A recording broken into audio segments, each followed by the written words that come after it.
and Lifeson test actually is one test to be able to identify yung tinatawag natin, of course, no, yung tinatawag natin, of course, if they are non-fermentative. Aside from the fact that in TSI, they are considered to be K over K. Now, maliban dito sa they are K over K, pag nakita nyo yan sa biochemical test at nakita nyo K over K at gram-negative, eto siya, andito agad. Okay? Definitely, baka Burkholderia or pseudomolasyon. Then after that, we can perform OF test or the Hughes and Lifeson test. The OF test actually, the principle is we're going to identify if a bacteria is oxidative and fermentative. Dalawang tube yun.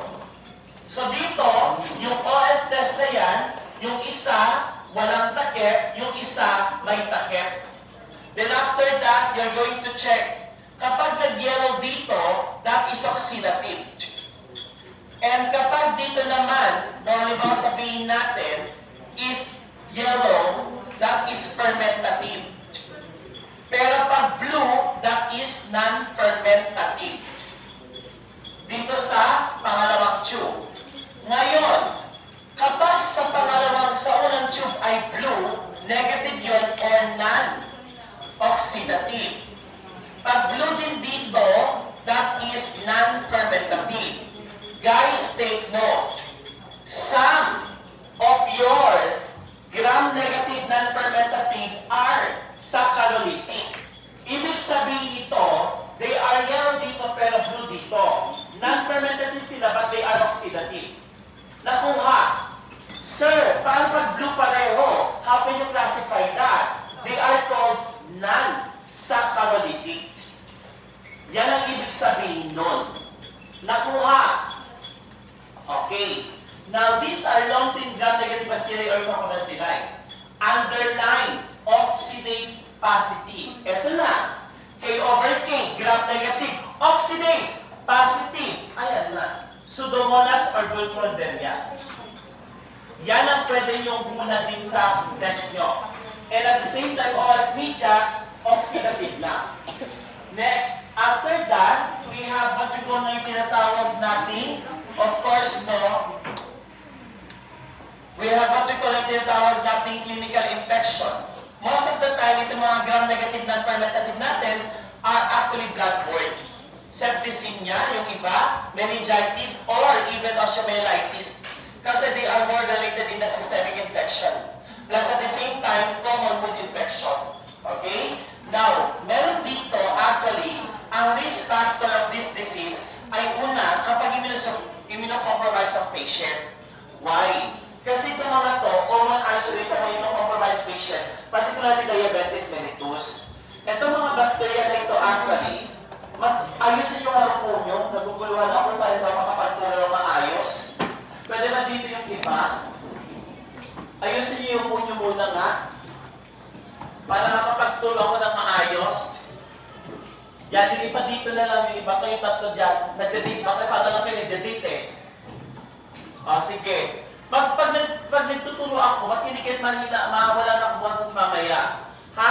Ang ginagawa pagturo, hindi kayo nakikinig. Tapos magdadisapis, wala kayo makuha. Talagang kailangan nga magbagsak talaga ako para matuto kayo. Dito, napaka-basic ng tanong, wala kayong makisulat. Kakahiya kayo. Tapos pag nagdiretso na ako, para kayo naman tumangala. Paano kung kayo papasa? Diba? Huwag kayo magdademand na ipapasa ko lahat ito. Talagang hindi ko papasa lahat yan. O dalawa ang quiz sa mate, huwag na kayong humingi ng pabor. Kasi dalawa talaga yun. Hemophilus at saka yung non-fermentative saka Bibiola shake. Bibigay ko na sa video, yung video ng Dunay Hemophilus. O huwag na kayong doon.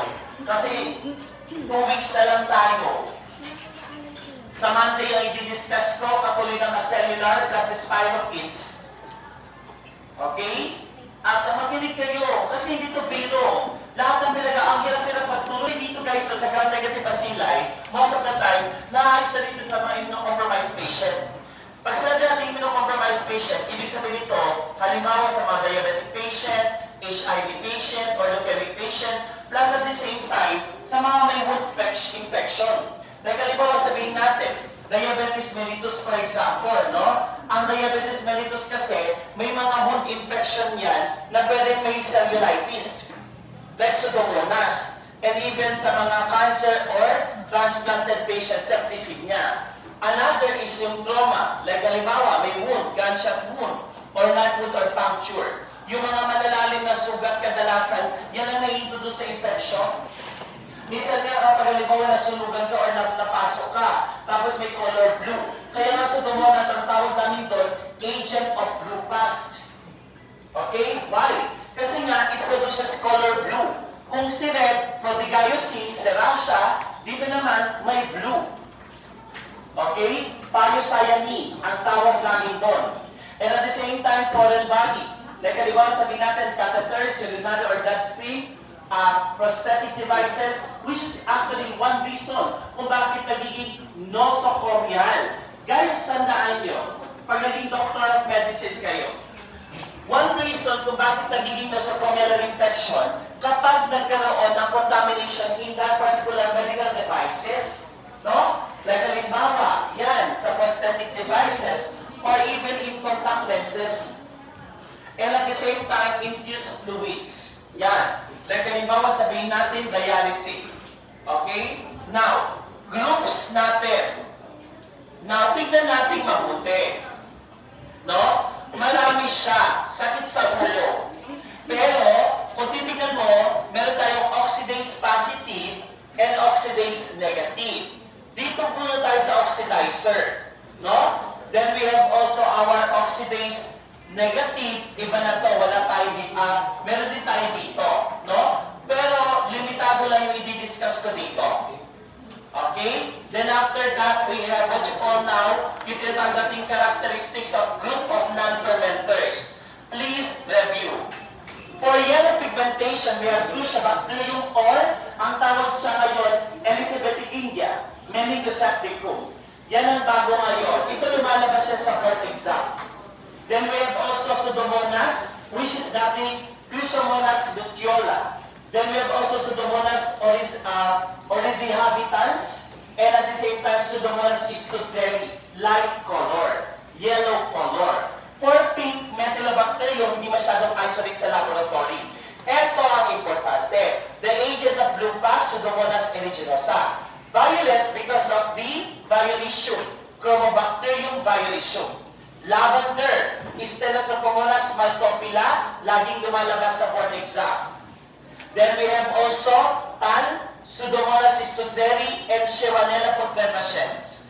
Remember, kung sa gram-positive bacilli, ang ating H2S positive ay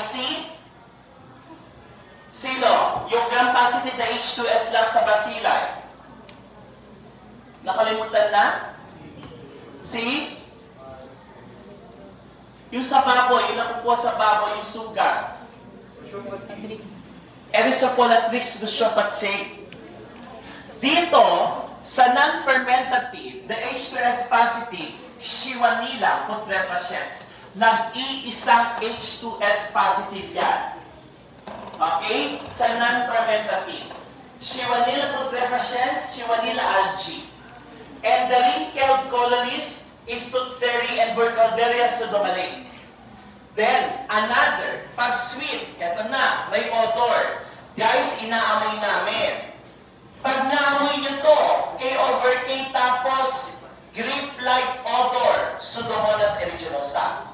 Pag Alcaligenes fecalis, freshly apple cut. Myloides odoratus, sweet odor din.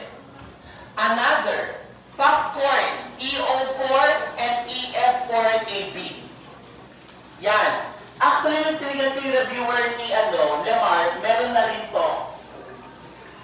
Kasi may dating pangalan yan. Then we have non-motil. We have Acinetobacter, Moraxella, Cruciabacterium, or Erythropoiesis India, then is Mycobacterium and Moligella. Pero ang common nandito si Cruciabacterium, Moraxella.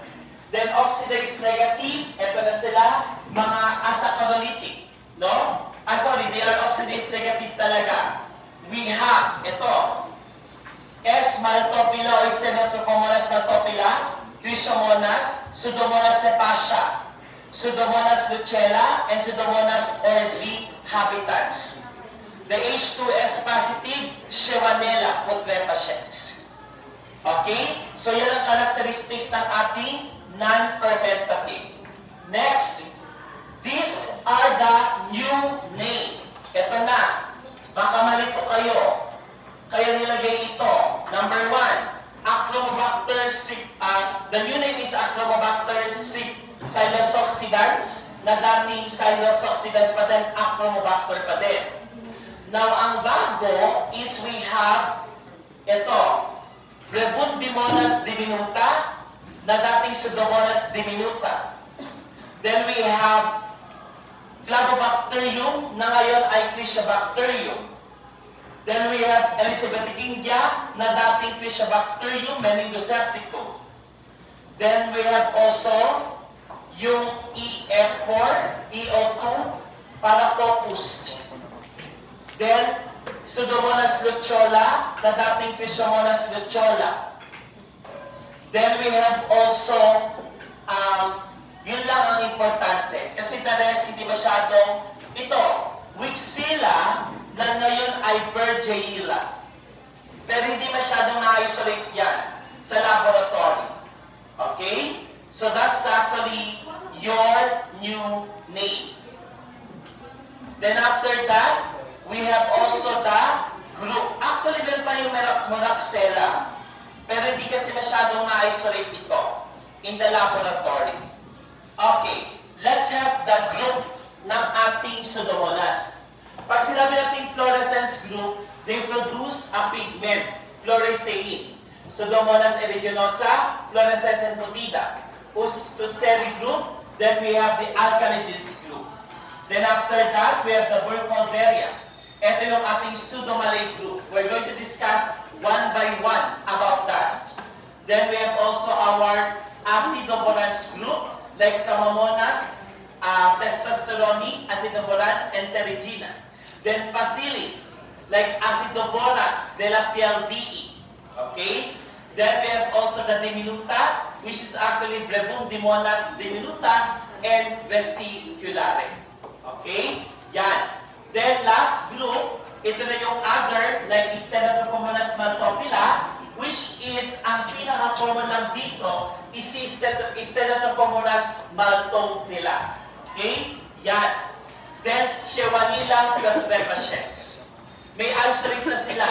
I think meron ng case akong narinig na na-identify si Shewanella putrefaciens. Now, let's discuss the habitat. The habitat of this bacteria are ubiquitous. Meaning to say kahit saan, na-detect natin na kukuha natin ito. And at the same time, most of which can cause a certain disease.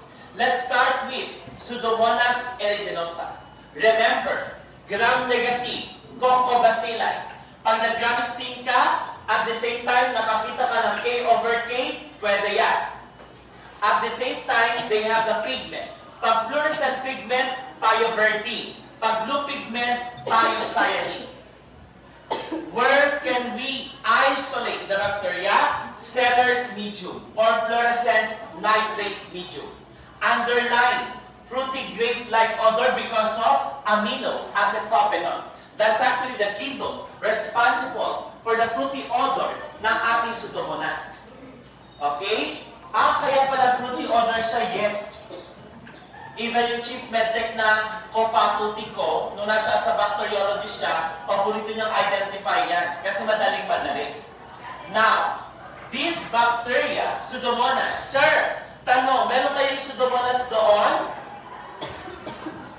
It's up for you to know. Sinabi ko na kahapon. Wala bang kita kahapon? Okay? Now, the problem with Pseudomonas, dahil this is a common isolate, tanongin niyo sila, meron ba sa inyong K/K ang TSI? Wala daw. Pag wala, wala. Now, this is an opportunistic. Kaya nga kahit sa laboratory, common isolate ito. They are called agent of lupus. The fourth most common nosocomial. Common nosocomial is Staphylococcus aureus. Ito, bacteria that causes otitis media. 1. Haemophilus influenzae. 2. Streptococcus pneumoniae. 3. Pseudomonas aeruginosa. Lumabas sa board exam, what particular bacteria that causes otitis media that can be confirmed by what you call now, the question is octokid test. The answer is Streptococcus pneumoniae. Tatlo lang ang nagkakos ng otitis media. And at the same time, it causes cystic fibrosis. Yan talaga. Yan ang isa sa mga bacteria that they wanted to isolate in this sputum or differentiate compared with other bacteria that causes pneumonia. Okay? And lastly, of course, wound infection. Lalo sa mga burn patient. Now, how do we identify? This is a gram-negative bacteria. And take note that Pseudomonas is the most widely associated infection sa mga sugat, sa mga burn patient, and cystic fibrosis. Now, there are virulence factor involved. These are your endotoxin and exotoxin, particularly lumabas sa pamit we show lecithinase positive. They are producing lecithinase enzyme. And they are highly virulent and mucoidal. Kapag nakapag-isolate tayo ng ating bacteria sa ating tinatawag na cystic fibrosis because they are capsulated, they are mucoidal. Okay? That is your cystic fibrosis, Pseudomonas aeruginosa. And at the same time, ganito yung tsura niya sa McConkie. Colorless. Bakit, sir? They are non-lactose fermenters. They are non-fermentative. Mag-analyze kayo, ha? Ayaw nga pala, sir, non-fermentative pala. Kaya hiniwalay ko ang Enterobacteriaceae sa non-fermentative. And at the same time, ito siya, sa blood agar plate, underlying, no? Pseudomonas aeruginosa, blood agar plate, left is non-mucoid, right is mucoidal. Take note, they are beta hemolytic. Plus, dito naman, McConkie, clear zone. Why? Kasi nga, they are actually non-fermentative. And lastly, Coccobacilli, no? Kung makikita mo sa gram stain, ganito ang itsura niya, no? They are by pahaba, no? Elongated yung iba. That is your Pseudomonas aeruginosa. Okay? Yan. Then, at the same time, we have clinical infection. Ito yung sinasabi ko. Pag ang sugat mo may color blue, you are having ecthyma gangrenosum. Kasi may blue na past. Then we have the wound infection, cystic fibrosis, yan. UTI is not related to Pseudomonas. But if ever you experience UTI because of Pseudomonas, nakuha mo sa hospital yan. And definitely, infection after birth, ito ang delikado. Because rare or not actually nagkakos ng meningitis kay Pseudomonas. Delikado yan. Mas mahirap. Why? Pseudomonas, they have actually what you call now, yung tinatawag natin slime layer. They have the capability to produce biofilm. Ginagamit nila. Maliban kay Salmonella, actually ito, they have the capability to produce biofilm. Okay? And definitely, the virulence factor, they produce toxin. The endotoxin and the lecithinase enzyme. The protease. The lecithinase is a protease enzyme. Hemolysin, ayan, elastase and coagulase. Underline. How do we identify? Underline green sheen in blood agar. Color green, pero ang pagkakalanto dito because of thiocyanine. And take note, specific ito, yung ADH, wala tayo nito, pero pag halimbawa, kailangan, let me know. Kailangan natin ng arginine dihydrogenase. And they can go at 42 degrees Celsius. Eto! K over K. Citrate positive. Ayan. Suspect. Baka Pseudomonas yun. Okay? And of course, they are resistant to some group of aminoglycosides.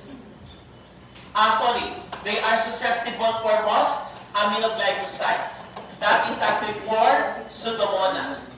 Now, other term. Ito maliban sa nabanggit ko kanina, they are called to be the hot tub syndrome. Kapag halimbawa, matagal doon, contaminated lang sa sabon o kaya sa hot tub, na yung tubig, pwede yan. Kaya tinawag siyang hot tub syndrome. Maliban sa nabanggit ko kanina, may endocarditis din. Tandaan, UTI or bacteremia, pwedeng tumagal ka sa hospital dahil ito for nosocomial infection. Okay? So that is your disease for Pseudomonas. Then treatment, antibiotics, sometimes they use ceftazidime or piperacillin. Next, after that, Pseudomonas fetida.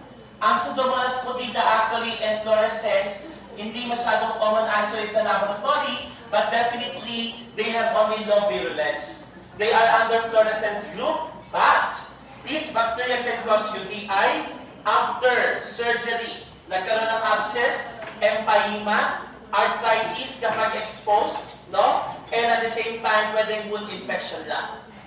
So, hindi katulad dito ng Pseudomonas aeruginosa na sobrang delikado. Ito kasi, very rare case, hindi masyadong na-acquire sa hospital kasi nga, ang Pseudomonas aeruginosa, kapag na-contaminate na yan, it follows. Okay? Hindi katulad itong si fetida at si fluorescence. Then we have also Acinetobacter.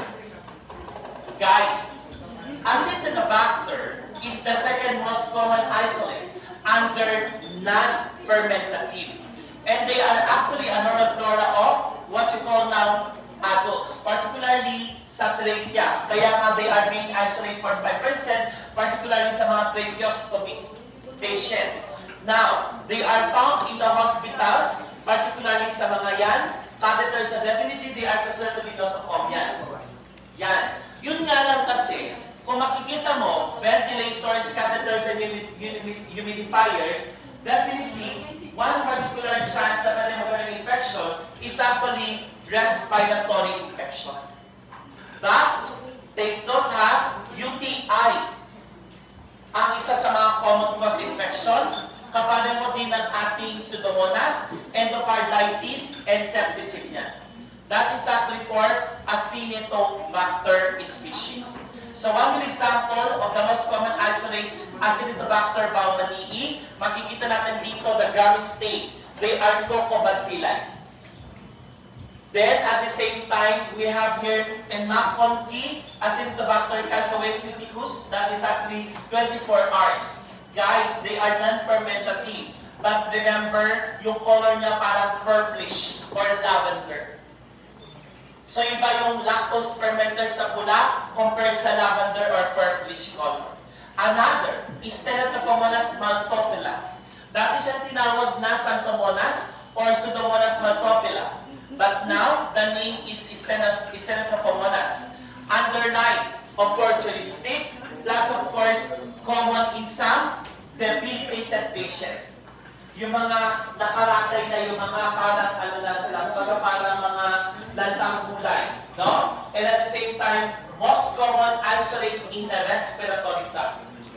Underline, ito ang problem kay Stenotrophomonas. Most of the time, they are actually resistant to some antibiotics. Okay? Lalo na kapag halimbawa, a patient is prolonged or multiple antibiotic therapy or underlying intravenous line are at risk of acquiring Stenotrophomonas. Pero actually, bibihira lang ito ma-isolate. Don't worry, wala ito sa aming exam. Sa bacteria na na-isolate natin, clue, wala itong si Stenotrophomonas. Tama sir, wala ito. Kasi hindi talaga siya common isolate. Mahirap maghanap ng bacteria na hindi common sa laboratory. Okay? Pero meron na sila na-identify na ganito. Si Stenotrophomonas is the third most, pangalawa si Acinetobacter. At the same time, it can cause pneumonia and endocarditis pa din. And of course, rarely, ang nakakatakot meningitis and of course, UTI. Now, characteristics, paki-memorize. Compared to Pseudomonas, these are one of the oxidase negative. Tandaan niyo yan, ha? Then they are catalase positive, LDC positive, and gelatin hydrolysis positive. That is the biochemical test of Stenotrophomonas maltophilia. Next, Burkholderia. Ang Burkholderia, the most common species is Burkholderia cepacia. Dati, si Burkholderia, naka-Pseudomonas group yan. Ngayon, nahiwalay na siya because of one of their characteristics. Now, Burkholderia was classified before as Pseudomonas, and Burkholderia cepacia is an opportunistic pathogen, causes disease in some debilitated patient. Now, please write this down. Aside from Pseudomonas, this is another bacteria that causes cystic fibrosis. Like your Stenotrophomonas, they are also resistant to some antibiotics. And in some cases na may cystic fibrosis, ang nakakatakot dito, they have a multiple resistant strains of Burkholderia that are made to cohort these individuals away from the patient. Kaya nangyari dito, minsan, accidentally, nagkakaroon ng infection related to Burkholderia. Na knowingly, Burkholderia na pala yung case ng patient. Now, please underline, these are your nosocomial. At the same time, tandaan nyo most of our non-fermentative, kadalasan na lang sa kanila, kasi they are ubiquitous. They can be identified all over kahit saan. They can be nosocomial. Okay? Kaya nosocomial, at the same time, it can cause cystic fibrosis and pneumonia. And of course, it can cause endo, UTI, osteo, parang kay Pseudomonas din ang sakit, and even wound infection. Paano sila magkakaiba? Biochemical test. Okay? Now, this one, kung makikita natin dito, underline oxidase negative. Yan. But they are motive. They can utilize, they are saccharolytic, katulad ng Pseudomonas, but they are LDC positive, ODC positive. Ito ang pinagkaiba nilang dalawa. Kasi si Pseudomonas, ADH positive, ito ADH negative. Aniline dihydrolase negative sila. And of course, ito siya. Ang ating Burkholderia cepacia on the selective differential media, left.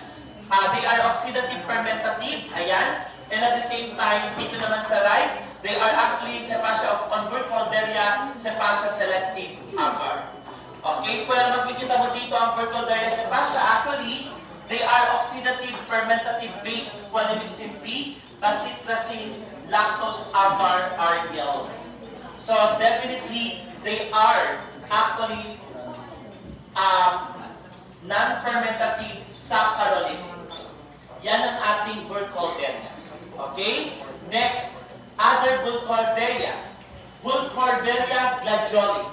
Resembles like cepacia, cystic fibrosis, and chronic granulomatous disease patient. Dito mga immunocompromised patient na. Paki-memorize ang susunod. The glanders bacillus, predator glanders sa zoonotic to, Burkholderia malae. Dati ang pangalan nito when I was a student, Pseudomonas malae. Ilang dekada lang, Burkholderia na. Pag kayo magtuturo, baka hindi na Burkholderia. Okay? At the same time, tinawag siyang malae. Why? Or glanders, kapusana, because of what we call now, there is a pus formation, suppurative, in the pulmonary area. And because of that particular pus-forming activity ng bacteria, suppurative, yan ang dahilan kung bakit hirap huminga ang patient. And pag respiratory at nagkaroon ng suppurative infection, no, delikado yun. Take note, 1 in a 50 years na nagkaroon ng laboratory accident, ang Burkholderia malae. At the same time, we have also tinatawag natin underline Pseudomonas pseudomalae. Actually, dinagdagan ko ito sa kabilang school kasi nabibitin ako. Marami siyang characteristics si Pseudomonas malayi, Burkholderia malayi. Paki-review na lang kay Nicole o kay Rodriguez. Marami siya doon. Meron akong nilagay kasi na question na wala yan sa PowerPoint ko. Okay? So, pakidagdagan na lang. Then another thing, Pseudomonas pseudomalayi or Burkholderia malayi, underlying melioidosis. That is actually a causative agent of granulomatous pulmonary. Kaya tinawag siyang granulomatous pulmonary disease. Explain natin yan. From the term granuloma, parang may nabubuo-buo dun sa lungs ng patient that can lead to a certain particular aggressive infection. Now, it can lead to septicemia pag hindi nabigyan ng proper attention ito. Transmission, the common is inhalation. And, eto na, si Pseudomonas pseudomalayi or Burkholderia, ginagamit siyang bioterrorism. Okay? So that is actually for your Pseudomonas. Kasi yung Pseudomonas Burkholderia malayi, bibihira lang yun. Eto, hindi tayo pwede mag-isolate ito. Mawawalan kami ng trabaho. Delikado na ito. Although, this is not commonly identified pathogen. Your Burkholderia pseudomalayi or melioidosis, then after that, we have also tinatawag natin, of course, Pseudomonas malayi or underlying glanders. Bakit glanders? One of the pathognomonic sign ng glanders disease, which is caused by Burkholderia malayi, is actually pleuritic chest pain because of what I had mentioned a while ago, suppurative siya, plus underlying linked adenopathy. Isa yan kung bakit mataas ang mortality case kapag nagkaroon ng Pseudomonas malayi. Kaya nga tinawag siyang glanders or Farsi because one of the reservoir is the worst. Kaya kadalasan kami ganito yung mga mabilis sa kabayo. Okay? And at the same time, thickening of superficial lymphatics, yan yung tinatawag nating lymph adenopathy. Okay? So that is your Burkholderia malayi glanders bacillus. Farsi disease. Yan. Then we have also yung tinatawag nating Burkholderia pseudomalayi, underlying melioidosis, motile, gram-negative, Leucopricus, plus, eto na, purulent sputum that can lead to sepsis and death. Why? They are actually considered to be bioterrorism. Underline, meron sa exam or quiz, Vietnamese time-bound. Ang burnt gunpowder odor, hindi ko na itanong sa quiz nyo. Produce. Okay? Inadagdag ko sana, gawin ko sana 40, naawa naman ako sa inyo. Okay? 40 dapat yun. Next, we have also our Pseudomonas pseudomalayi in the blood-shaped agar with pagkadrive. And they are beta-hemolytic. Ayan ang itsura. Pero guys, tandaan nyo, eto, pag may ganyang case, halimbawa sa nag-intercase sa San Lazaro, magaling kayo. N95. Delikado kasi ito. And hindi yan basta-basta i-report, i-research nila yan. Like halimbawa sa PGH, ang PGH kasi walang intern ng medtech. Sa San Lazaro meron. Kaya guys, pag mag-i-intern kayo sa San Lazaro, after 5 years, kasi babagsak kayo ng CC1, KMA1, charot lang. So, halimbawa mag-i-intern kayo sa San Lazaro, next year, tama ba? I-claim nyo na ba? Okay, lahat ng bakuna, kunin nyo na. Lahat ng mga klase ng bakuna, lahat kailangan sa San Lazaro. Kung ato affiliate tayo doon. Okay? Yun ang isa sa mga requirements ng San Lazaro. Now, Moraxella na-discuss ko ito last time. Your Moraxella actually is an oxidase positive non-motile Coprobacilli. And take note, they can be identified respiratory tract. And they are asaccharolytic. Okay? They are negative for oxidation. and they are normal flora of the mucous membrane. Now, isa sa mga infection under Moraxella that causes infection is Moraxella lacunata. Okay? Moraxella lacunata. Okay, next, Achromobacter. Ang Achromobacter, they can be identified in the nosocomial hospital pa rin yan. And of course, from the term Achromobacter, these are actually asaccharalytic pa din. Okay? No oxidation media with blue color at the top. They are actually motile and reduce nitrate to nitrite. One good example of this species commonly isolated is Achromobacter fecalis. And negative for indole, negative for esculin, and gelatin hydrolysis. Lahat yan K over K. Tandaan nyo, lahat yan sa TSI K over K. Next, we have the flagella. They are actually, of course, gram-negative yung mga bacteria natin. Achromobacter psilosoxidans, example of the shipland haggard. Pero actually, ang Achromobacter hindi masyadong na-isolate sa laboratory. Okay? So that is Achromobacter fecalis and Achromobacter psilosoxidans. Next, eto, yung sinabi ko parang popcorn, CDC group Cyclobacter. Okay? Then we have the Flagobacterium and Chrysobacterium. Your Flagobacterium and Chrysobacterium, if you're going to check for the morphology, they have almost the same characteristics. Thin bacilli long, bulbous end. Okay? And they are nosocomial, contaminant of hospital equipment. They are non-motile, denase positive, oxidase positive, gelatin hydrolysis positive, and indole positive.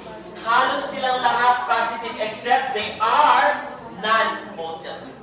One of the most common, si Chrysobacterium or Elisabethigingia meningosepticum. Ang bagong pangalan nito is Elizabeth. Elisabethigingia meningosepticum that causes from the term meningo, meningitis, and septicemia, particularly sa mga neonates. And it causes endocarditis, bacteremia, and meningitis. Next, we have also Flagobacterium. Eto si Wixella, kindly check, meron na dito. Bergeyella, hindi masyado. And these are some unnamed CDC groups. So this one, makikita mo si Elisabethigingia meningosepticum. That is actually Elisabethigingia or Chrysobacterium meningosepticum. They have underlying yellow pigment in SBA. Okay? At hindi sila tumutubo sa macula. Okay, that is Chrysobacterium meningosepticum. Then we have also Pseudomonas non-fluorescens. Ibig sabihin ito, they cannot produce any pigment. Stutzeri, rare isolate. But these bacteria are even more rare pathogen. Mendocina, usually contaminant lang. Pseudo-alkaligenes and alkaligenes, contaminant na lang yung mga yan. Okay? So yan. Next, we have our non-fermentative gram-negative, less commonly encountered, Orthro, Ralstonia, wala naman yan sa exam. Okay? Next, let's have the non-fermentative, less common. Shionella, Spingobacterium, Spingomonas. Okay, tignan natin si Shionella. This is Spingomonas paucimobilis on 50K soy agar. Take note, yellow colony. Guys, si Shionella putrescens, pinakita ko to kay Rodriguez. They are the only H2S non-fermentative positive na sila. Meron na tayo na isolate na Shionella putrescens. Okay? So that ends our non-fermentative. Let's have the next topic is, of course, yung tinatawag natin as cellular bacteria. Ito, konti lang siya.